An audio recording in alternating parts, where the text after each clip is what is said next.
আসসালামু আলাইকুম, সবাইকে আমার ডেইলি রান্নাঘরে ওয়েলকাম। তো আজকে ডেইলি রান্নাঘরে শেয়ার করছি কলার খোসা ভর্তা। এই কলার খোসাগুলো বাংলাদেশ থেকেই কলা এসেছে, সেই কলার খোসা ফেলিনি। তো খুবই মূল্যবান মনে হচ্ছে, আর কলাগুলি খুবই কচি ছিল, যার কারণে আমি ভর্তা করলাম। এই যে কলার খোসাগুলো ফুটন্ত পানিতে দিয়ে দিলাম ঝাল স্বাদ অনুযায়ী কাঁচামরিচ কয়েকটা, আর দিয়ে দিলাম কয়েক কোয়া রসুন এবং কয়েক পিস পেঁয়াজ কাটা, স্বাদ অনুযায়ী লবণ দিয়ে এটাকে ঢেকে তারপর সিদ্ধ করে নিব। আর যখন সিদ্ধ হয়ে যাবে তখন আমি একটু তেল দিয়ে আবারও সেই কলার খোসাটা ভেজে নিব। এই যে একটু তেল দিয়ে ভেজে নিচ্ছি।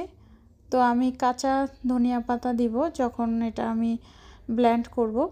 আজকের কলার খোসাটা আমি ব্লেন্ড করেছি, পাটায় বাটিনি। এই যে এর মধ্যে আমি কাঁচা ধনিয়া পাতা এবং 3-4টা শুকনো মরিচ দিয়েছি, এতে করে কিন্তু ভর্তাটা আরও বেশি সুস্বাদু হবে। তো এই যে ব্লেন্ড করে নিয়েছি, সাথে ছিল কালিজিরা ভর্তা, আর ছিল কলা দিয়ে ইলিশ মাছ রান্না। আপাও এসেছে, সবাই মজা করে খেয়েছে। তো ভর্তাটি আপনাদের কাছে কেমন লেগেছে? ভালো লাগলে অবশ্যই কমেন্ট করতে পারেন। আর যারা কমেন্ট করেন সুন্দর সুন্দর, তাদের লাইক দেন ভিডিওতে, তাদেরকে অনেক অনেক ধন্যবাদ। পাশে থাকবেন। সবার জন্য অনেক অনেক শুভকামনা। আল্লাহ হাফেজ।